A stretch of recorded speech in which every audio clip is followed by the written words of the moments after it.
Hello friend, it's Jayma here. Today I have a double page birthday layout for you again. This time it's for my son's birthday. Last week I scrapbooked my daughter's birthday, actually from this very same year. And I have 11 photos on here that I'm going to get on the page with the help of some flip-flops. So I'll show you how these work at the end. Actually, I have even more because this one I did a collage with 4 photos onto one 4x6. I've done this before, but Chelsea recently did this in her video this week and reminded me that, yeah, I need to do that again. If you're not sure how to collage your photos and print them onto a 4x6, I have many videos showing you how, and I will link some of those down in the description below. Just hit that more link under this video.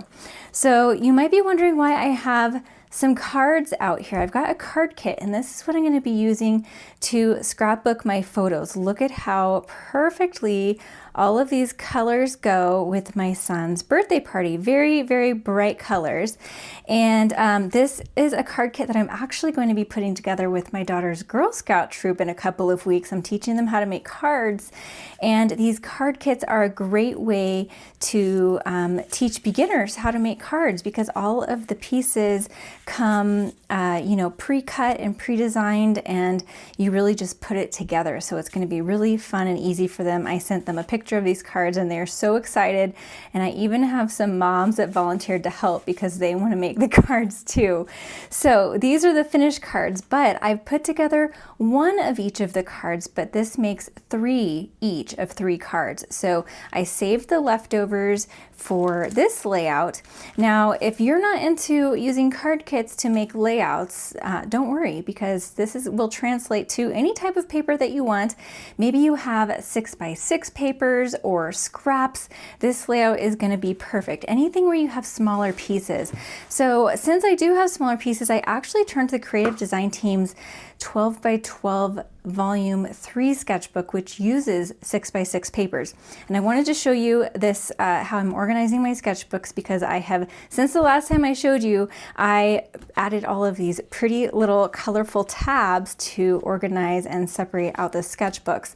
So I'll link these below if you would like. I liked these ones because it's clear on the top so I could see what's in it. So if I, turn to this one, even though I have it labeled here, I can see the cover right here, which I really liked. So these are sketches that I've printed out from our CDT membership. There's a sketch that goes along with most of our classes. And then I've got the volume 1 in here, volume 2, and then volume 3 is using 6x6 pattern papers. So everything in here has the pattern papers are going to be 6x6 or smaller, or in this case, this is the sketch that I chose, and all of these pieces are going to work for the card front sizes that I have in this kit. So the only pieces in this particular sketchbook that are going to be bigger than 6x6 are going to be possibly photo mats and what we consider to be cardstock pieces, but any patterned paper is going to be 6x6 or smaller. So use those scraps. This is a great sketchbook, and you even have the cutting guide down below so you'll know exactly what size to cut everything. So what I'm thinking is I'm going to use all of my card base or card pieces for these little banners here, and then I also have this little banner thing, which I didn't choose this sketch because of the banner, but it's perfect for a birthday layout. So I'm going to, use some scraps for that as well. So let's look at what comes in this kit and how I might use it for this layout. So first of all, here are the instructions. We're not going to need these for the layout because it's for the cards, but this is designed to have everything that you need, including the adhesive. So you've got tear tape in here, you've got 3D foam, you even have a stamping block if you don't have that. For the stamp set, you've got these little dots, so we can definitely use those on our layout. You get a Stampin' Spot, so this is what you'll use to stamp your sentiments and everything. And then here is the stamp set. So I already cut this off. It comes with all of the languages just because they print these and put these kits together all the same, and then just put in a different stamp set for the different languages. But this is what the stamp set has on it, so I thought I might use that to stamp on some of my little pieces. And then these are the little card panel pieces that you see on here. So we've got the little candles, and I'm thinking that that's what I'm going to use for 2 of the sides of my sketch. So I was thinking these center ones here because then I can put some more solid pieces on the 2 sides and kind of separate them. So that's what I'm thinking for these ones because they're so cute. Do you see that holographic flame on there? I just love the holographic details on this set. So those are going to be on the sides.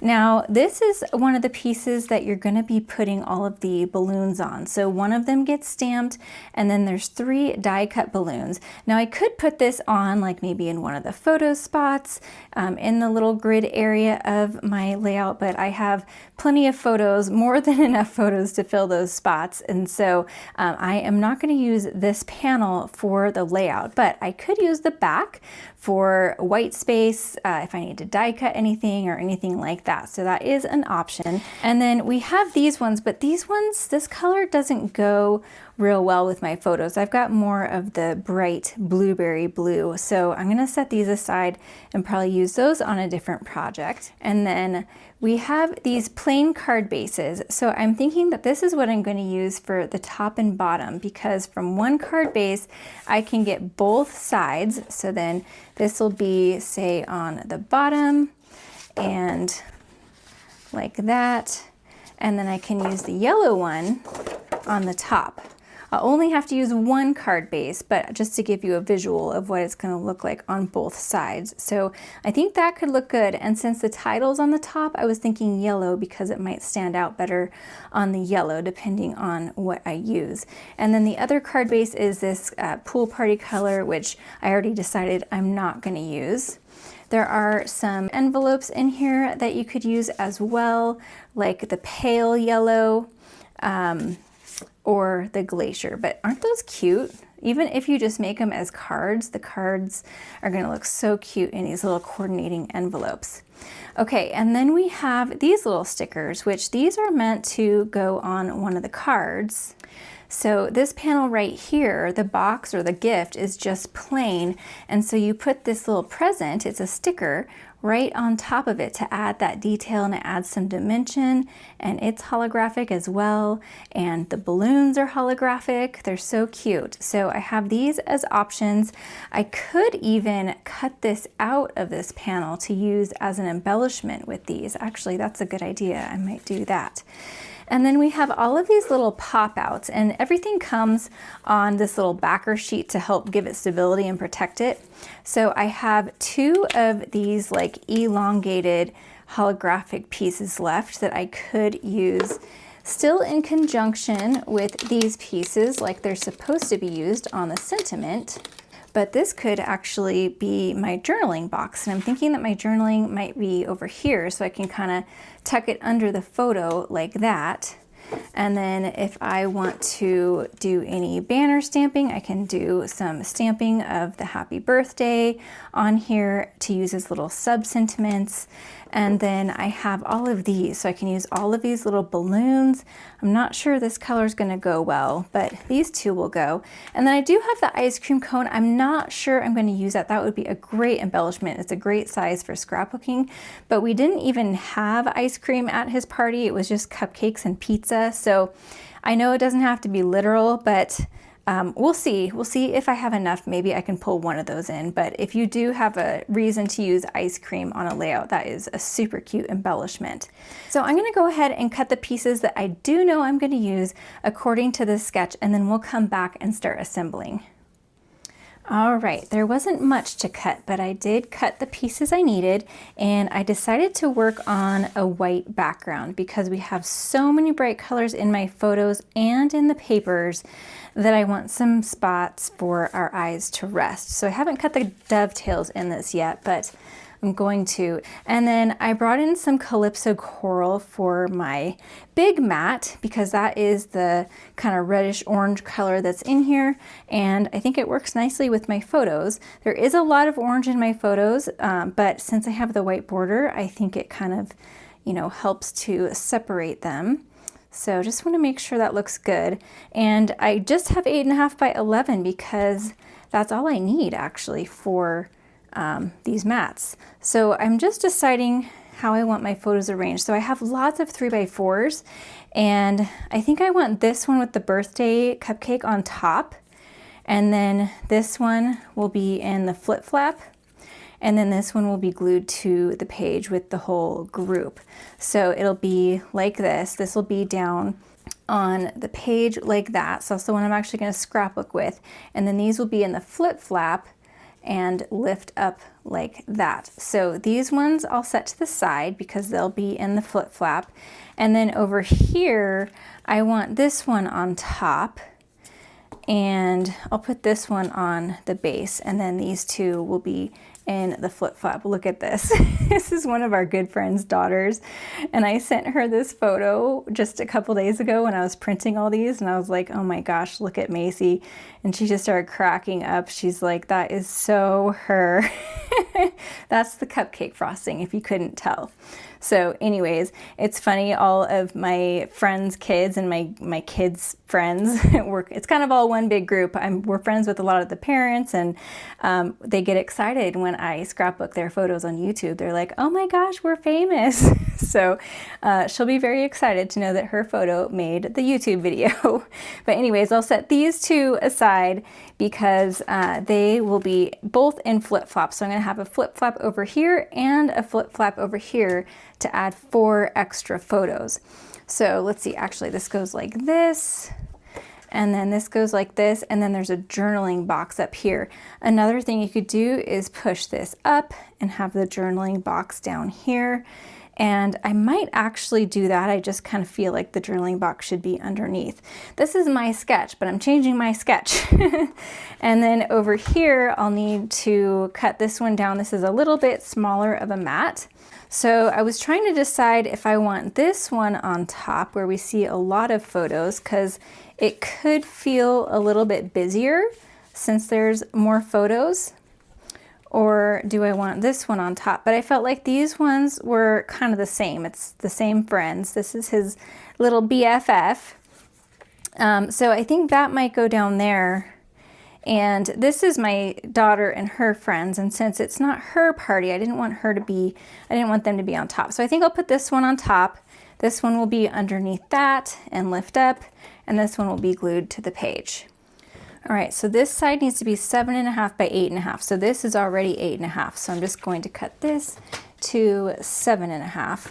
These sketchbooks, by the way, I mentioned that there's the dimensions for all of the paper in them, and they're available on our website at cdtcreatives.com. It's this collaboration with the creative design team and I. We put these sketchbooks out, and we have 12 by 12 and 8.5 by 11 and 6 by 8. So the sketchbooks are digital downloads. They are instant downloads from our website. You get them right away, and then you can print them off or send them in to be bound. I used to send them in to be bound. I had the 6 by 8 ones bound, but I like having my 12 by 12 and 8.5 by 11 ones in that binder now. So that's what I started doing.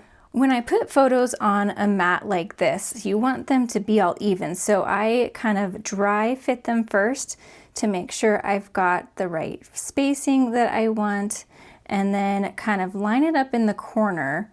And when I'm happy with it, I'll put it down and smooth it out. And then I'll go to the one that's right next to it, and I'll line that up and try to keep this one in place as best I can so I can line everything up. Okay, so for the dovetail, I'm going to do these two at the same time. I like a pretty shallow dovetail, so I'm just going to go in, it's maybe about 1/2 inch or so, and then cut up just like that.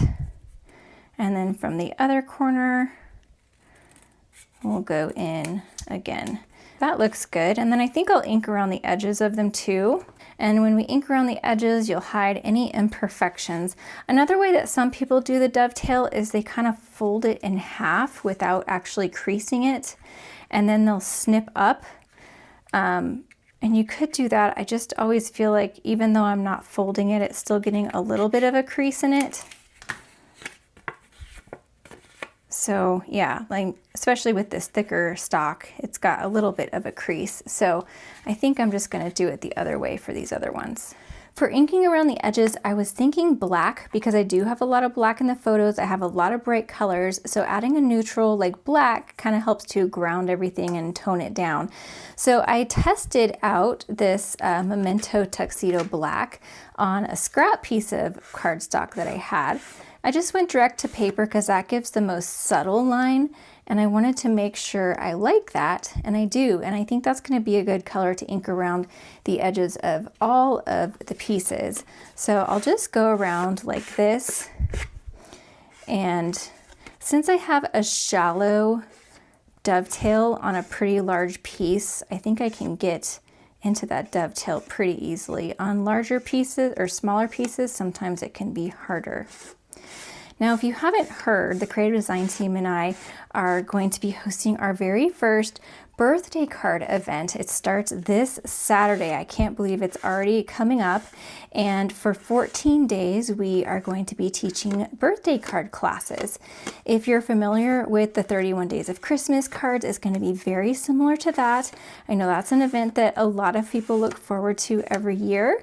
So it'll be similar to that, but just not as many days, and it'll be set up slightly differently. You'll get a handout with a card sketch for each class. So you'll end up basically with a 14 sketch card sketchbook at the end. And you can find more details also at cdtcreatives.com, and I will link that down in the description below. Make sure you've let your inking dry before you put it down. I got a little ink on here. Hopefully you can see that, and then a little bit over here. But if that happens on white, don't worry, a mono sand eraser will take that right off. This is an eraser with some coarse sand in it, almost like a sandpaper eraser. So when you use it, it just very gently scrapes off that top layer of paper.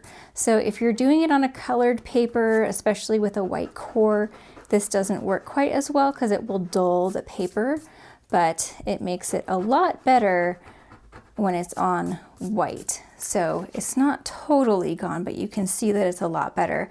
And if I add some splattering, that's going to camouflage that really well. I have everything adhered down now, and I actually remembered not to ink the inside of here so that if it's one continuous piece, you're not going to have the inking in the middle. I forgot that detail in the last layout where they were butted up together. And I cut my journaling box. I don't know what I was thinking when I said I would have my journaling over here.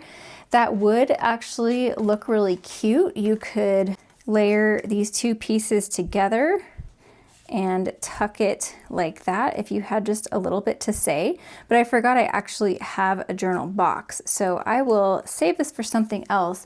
I was actually thinking I could use this to cut some of my banners for up here.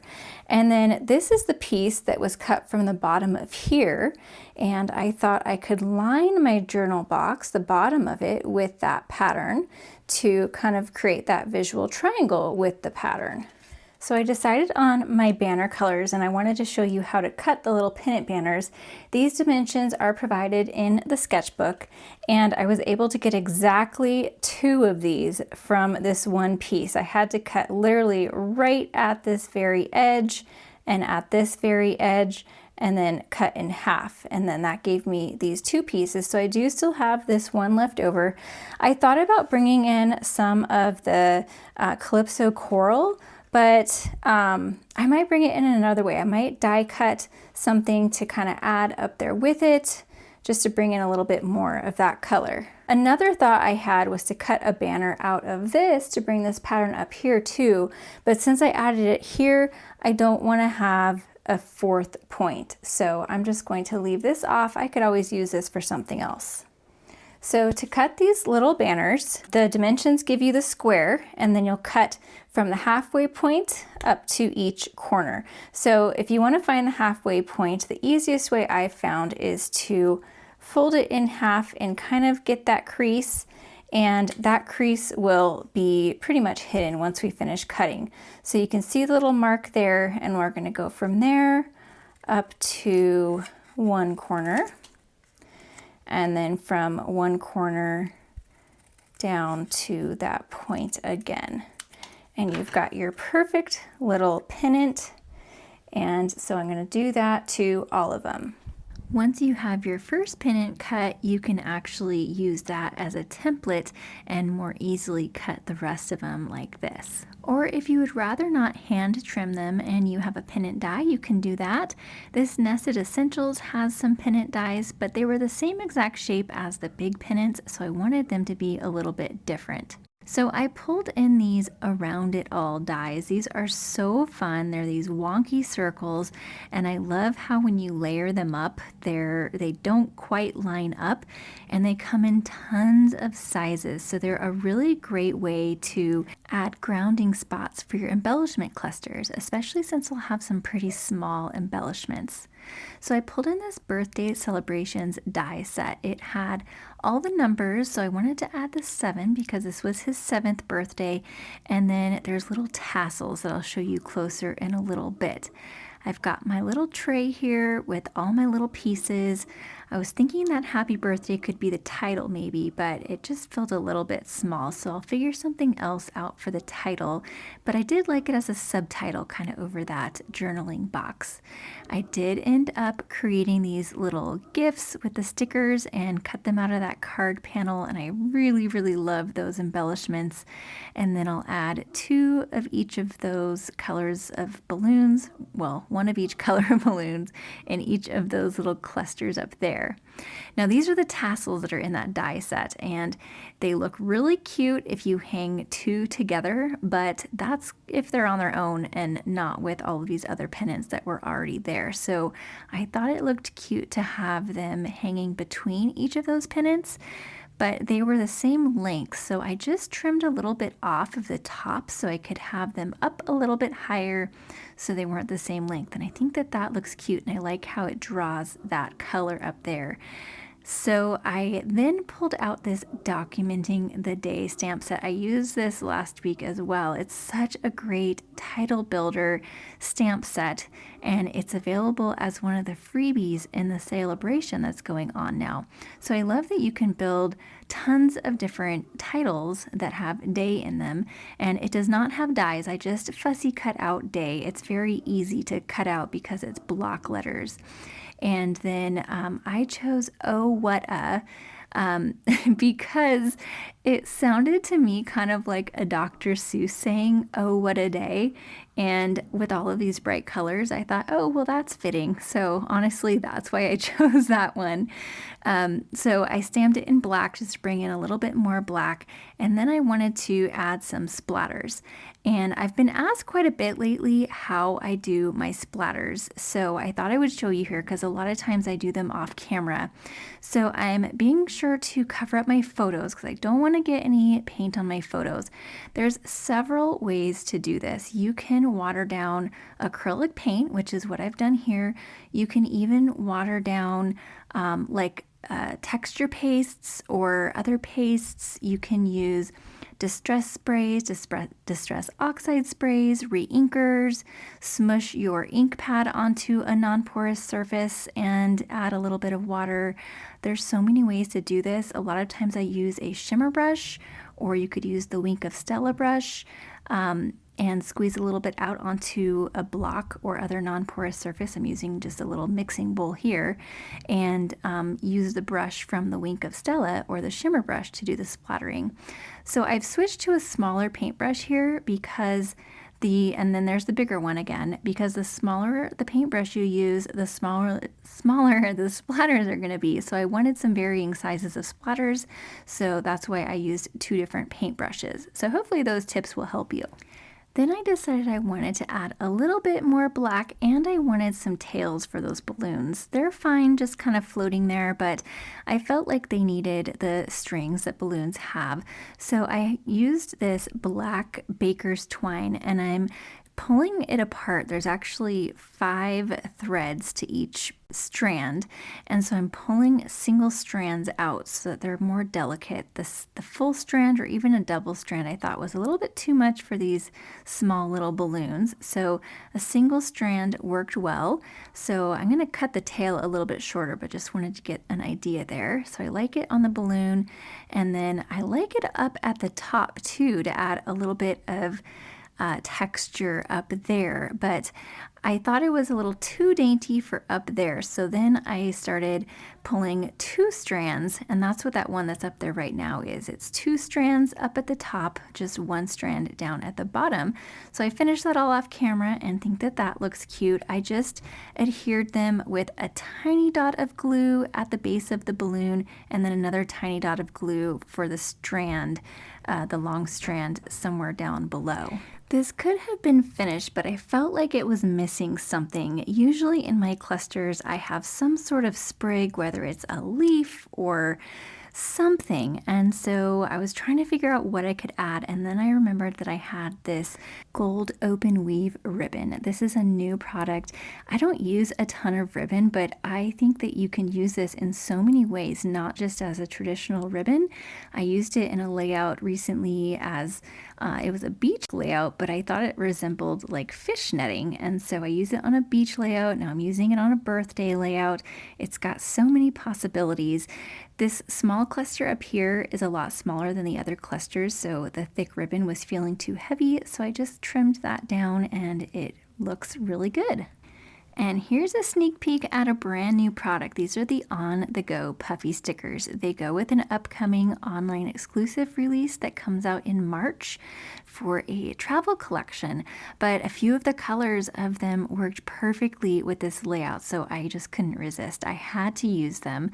There are some stars and arrows and little geotags, and a lot of them look cute sprinkled around the page here, so I'll add a few of those, and the fact that they're little puffy stickers adds a fun little additional texture. There's so many fun textures on here with the textile, like the threads and the puffy stickers and the holographic and the little netting ribbon. There's lots of fun goodness on this page.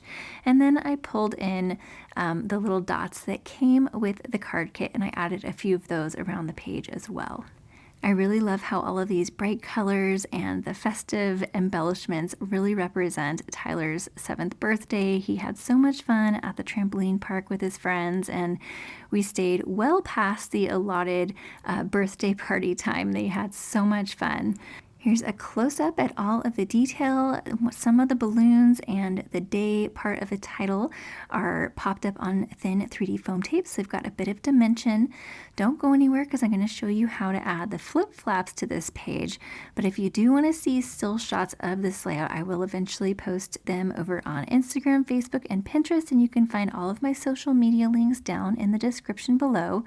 Check out the shine on that holographic paper. It is so fun.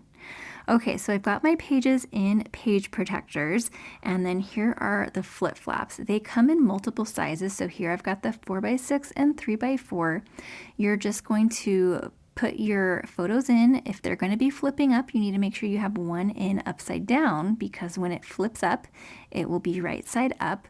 And then you peel off the release tape and just put it right over your photo onto the page protector. So I'll show you one more time, peeling off that release tape, lining it up right over the photo, and then we're going to push it down and we're going to really burnish that. This is a really strong adhesive and it sticks really well to the page protector. I've never had a problem. And there's all the fun interactive goodness. I will, of course, have all of the supplies I used linked down in the description below. If you would like to see the birthday layout I created last week, that's on screen here. So go ahead and click that, and I'll see you over there. Bye!